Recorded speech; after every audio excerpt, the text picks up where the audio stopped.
নেকির কাজের সঙ্গে মিশিয়ে একদল লোক পাপ কাজ করে।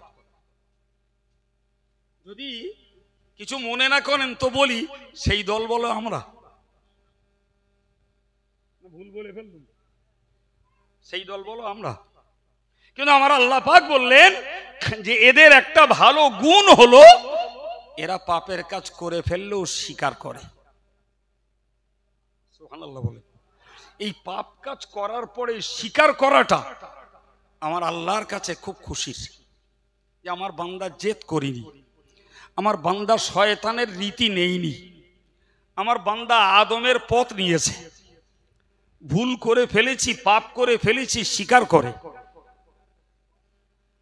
আল্লাহ বললেন আশা করা যায় যারা পাপ করে স্বীকার করে এরা যদি আল্লাহর কাছে তওবা করে, আল্লাহর কাছে ফিরতে চায়, এরা যদি আল্লাহ মুখ হয়, আল্লাহ পাক এদেরকে আশা করা যায় মাফ করে দেবেন।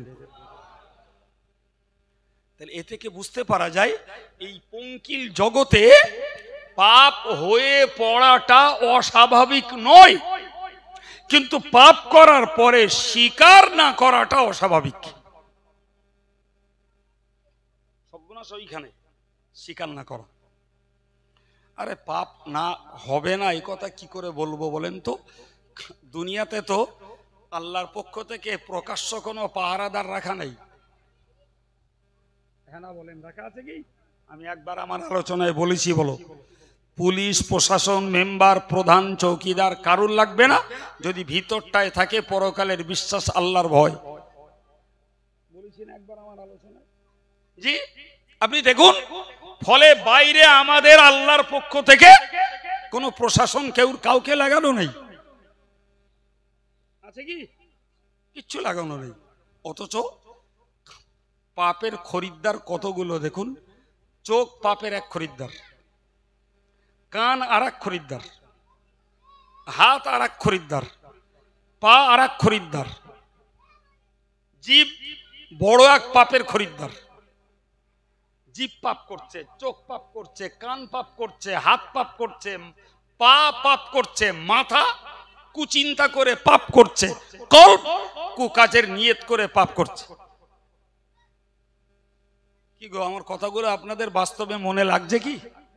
তাহলে এতগুলো পাপের অঙ্গরে বাপ, তা যাই করে নাই অতি কষ্টে জিভটারে সামলালুম। এই মিথ্যা বলতে পারবি না, খবরদার কারোর নামে সমালোচনা করতে পারবি না, গাল দিতে পারবি না, লোকের নামে মিথ্যা বদনাম দিতে পারবি না, নেমোখারামি করে বিশ্বাসঘাতকতা করতে পারবি না, খুব করে জিভটারে বোঝালো।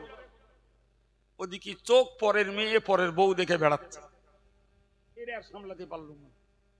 আবার এডারে সামলালুম তো কান ওদিকে গান শুনে বেড়াচ্ছে। এডারে যদি সামাল দিচ্ছি, মাথা ওদিক চিন্তা করে বেড়াচ্ছে কারে ছিলে দেবো আর কারে আসিলে দেবো, দিতে হবে বাঁশ। বুঝতে পারছেন না?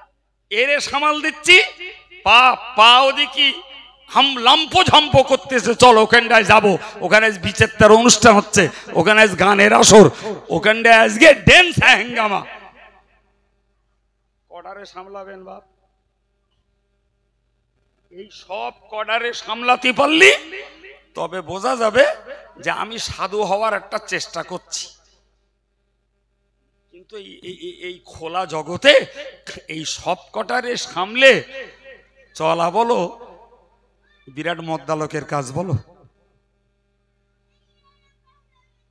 সম্মানিত ভাইরা আমার বক্তব্য আমি আপনাকে বোঝাতে চাইছি, তাহলে আমরা খোলা পৃথিবীতে এতগুলো পাপমুখী অঙ্গকে সবকটাকে প্রতিরোধ করে 16 আনা পাপ মুক্ত জীবন গড়ব, এটি খুব কঠিন কাজ বাবা। তবে যারা চেষ্টা করে 16 আনা পারে না, 15 আনা পারে, হয়তো 15 আনা পারে না, 14 আনা পারে, কিন্তু যারা চেষ্টা করে না তারা হয়তো 16 আনার 15 আনা সব অঙ্গের কাছে হেরে যেয়ে পাপে ডুবে যায়। জি প্রিয় ভাইরা আমার, আমি আপনাকে বোঝাতে চেয়েছিলাম এটাই, যে বিশ্বাস যদি আমার ঠিক থাকে তাহলে পাপ থেকে আমার মুক্ত থাকাও সম্ভব। আবার বিশ্বাস যদি আমার ঠিক থাকে তাহলে পাপ হয়ে পড়ার পরে স্বীকার করে আল্লাহর কাছে ক্ষমা চেয়ে নেওয়াও সম্ভব।